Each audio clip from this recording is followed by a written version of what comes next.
ಶುಭೋದಯ, ನಮಸ್ಕಾರ, welcome to Yoyo Kannada. ಚಿನಿವಾರಪೇಟೆಯಲ್ಲಿ ಚಿನ್ನದ ಬೆಲೆಯನ್ನು ನೋಡೋಣ. ಕೆಲವು ದಿನಗಳಿಂದ ಏರಿಕೆಯಲ್ಲಿದ್ದ ಚಿನ್ನದ ಬೆಲೆ ಇಳಿಕೆ ಕಂಡು ಬರ್ತಾ ಇದೆ. ನಿನ್ನೆಗೆ ಹೋಲಿಕೆ ಮಾಡಿ ನೋಡಿದಾಗ ಮಾರುಕಟ್ಟೆಯಲ್ಲಿ ಚಿನ್ನದ ದರದಲ್ಲಿ 500 ರೂಪಾಯಿ ಇಳಿಕೆಯಾಗಿದೆ. ಪ್ರಸ್ತುತ ಬೆಂಗಳೂರಲ್ಲಿ 22 ಕ್ಯಾರೆಟ್ನ ಚಿನ್ನ 500 ರೂಪಾಯಿ ಇಳಿಕೆಯಾಗಿ 65,750 ರೂಪಾಯಿಗೆ ತಲುಪಿದೆ. 24 ಕ್ಯಾರೆಟ್ನ ಚಿನ್ನ ದರ 540 ರೂಪಾಯಿ ಇಳಿಕೆಯಾಗಿ 71,730 ರೂಪಾಯಿಗೆ ತಲುಪಿದೆ. ಇನ್ನು ಬೆಳ್ಳಿ ವಿಚಾರಕ್ಕೆ ಬಂದ್ರೆ ಬಂಗಾರ ಒಂದೇ ಅಲ್ಲ, ಬೆಳ್ಳಿ ದರ ಕೂಡ ಸ್ವಲ್ಪ ಏರಿಳಿಕೆ ಆಗ್ತಾನೆ ಇದೆ. ಬೆಳ್ಳಿ ಬೆಲೆ ಇಂದು ಕೊಂಚ ಕಡಿಮೆಯಾಗಿ ಪ್ರತಿ ಕೆಜಿ ಬೆಳ್ಳಿ ಬೆಲೆಯಲ್ಲಿ 83,400 ರೂಪಾಯಿ ಆಗಿದೆ. ಮೈಸೂರು, ಮಂಗಳೂರು, ಬಳ್ಳಾರಿ, ದಾವಣಗೆರೆ ಸೇರಿದಂತೆ ರಾಜ್ಯದ ಪ್ರಮುಖ ನಗರಗಳಲ್ಲಿ ಇದೇ ಬೆಲೆ ಮುಂದುವರೆದಿದೆ. ಆದರೆ ಮಜೂರಿ, ಇತರ ಶುಲ್ಕ ಹಾಗೂ ಇನ್ನಿತರ ದರಗಳ ವಿವಿಧ ನಗರಗಳಲ್ಲಿ ವ್ಯತ್ಯಾಸ ಇರುತ್ತದೆ. ಚೆನ್ನೈನಲ್ಲಿ 22 ಕ್ಯಾರೆಟ್ನ ಚಿನ್ನದ ಬೆಲೆ 66,150 ರೂಪಾಯಿ, 24 ಕ್ಯಾರೆಟ್ಗೆ 72,160 ರೂಪಾಯಿ. ಮುಂಬೈಯಲ್ಲಿ 22 ಕ್ಯಾರೆಟ್ನ ಚಿನ್ನದ ಬೆಲೆ 65,750 ರೂಪಾಯಿ, 24 ಕ್ಯಾರೆಟ್ಗೆ 71,730 ರೂಪಾಯಿ. ದೆಹಲಿಯಲ್ಲಿ 22 ಕ್ಯಾರೆಟ್ನ ಚಿನ್ನ 65,900 ರೂಪಾಯಿ, 24 ಕ್ಯಾರೆಟ್ಗೆ 71,880 ರೂಪಾಯಿ. ಹೈದರಾಬಾದ್ನಲ್ಲಿ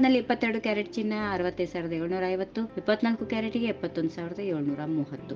ಮಾರುಕಟ್ಟೆಯ ಪರಿಸ್ಥಿತಿಗೆ ಅನುಗುಣವಾಗಿ ಚಿನ್ನದ ಬೆಲೆ ಬದಲಾಗುತ್ತದೆ. ಈ ಬದಲಾವಣೆಗಳ ಮೇಲೆ ಪ್ರಭಾವ ಬೀರುವ ಕೆಲವು ಪ್ರಮುಖ ಅಂಶಗಳು: ಚಿನ್ನಕ್ಕೆ ಬೇಡಿಕೆ ಹೆಚ್ಚಾದಾಗ ಅದರ ಬೆಲೆ ಸಾಮಾನ್ಯವಾಗಿ ಏರುತ್ತದೆ. ಚಿನ್ನದ ಪೂರೈಕೆ ಹೆಚ್ಚಾದಾಗ ಅದರ ಬೆಲೆ ಕಡಿಮೆ ಆಗುವ ಸಾಧ್ಯತೆಗಳಿವೆ. ಅಮೆರಿಕ ಡಾಲರ್ ಬಲವಾಗಿರುವಾಗ ಚಿನ್ನದ ಬೆಲೆ ಸಾಮಾನ್ಯವಾಗಿ ಕಡಿಮೆ ಆಗುತ್ತೆ, ಏಕೆಂದ್ರೆ ಹೆಚ್ಚಿನ ಬಡ್ಡಿ ದರಗಳನ್ನು ನೀಡುವ ಡಾಲರ್ನಲ್ಲಿ ಹೂಡಿಕೆ ಮಾಡಲು ಜನರು ಹೆಚ್ಚು ಆಕರ್ಷಿತರಾಗುತ್ತಾರೆ. ರಾಜಕೀಯ ಅಸ್ಥಿರತೆಯ ಸಮಯದಲ್ಲಿ ಚಿನ್ನವನ್ನ ಸುರಕ್ಷಿತ ಹೂಡಿಕೆ ಎಂದು ಪರಿಗಣಿಸಲಾಗುತ್ತದೆ. ಇದರಿಂದಾಗಿ ರಾಜಕೀಯ ಘಟನೆಗಳು ಚಿನ್ನದ ಬೆಲೆ ಮೇಲೆ ಪ್ರಭಾವ ಬೀರುತ್ತವೆ. ಆರ್ಥಿಕ ಅನಿಶ್ಚಿತತೆ ಮತ್ತು ಒತ್ತಡ ಸಮಯದಲ್ಲಿ ಚಿನ್ನವನ್ನು ಸುರಕ್ಷಿತ ಹೂಡಿಕೆ ಎಂದು ಪರಿಗಣಿಸಲಾಗುತ್ತೆ. ಇದರಿಂದಾಗಿ ಜಾಗತಿಕ ಆರ್ಥಿಕತೆಯಲ್ಲಿ ಏರಿಳಿತಗಳು ಚಿನ್ನದ ಬೆಲೆಯ ಮೇಲೆ ಪ್ರಭಾವ ಬೀರುತ್ತವೆ.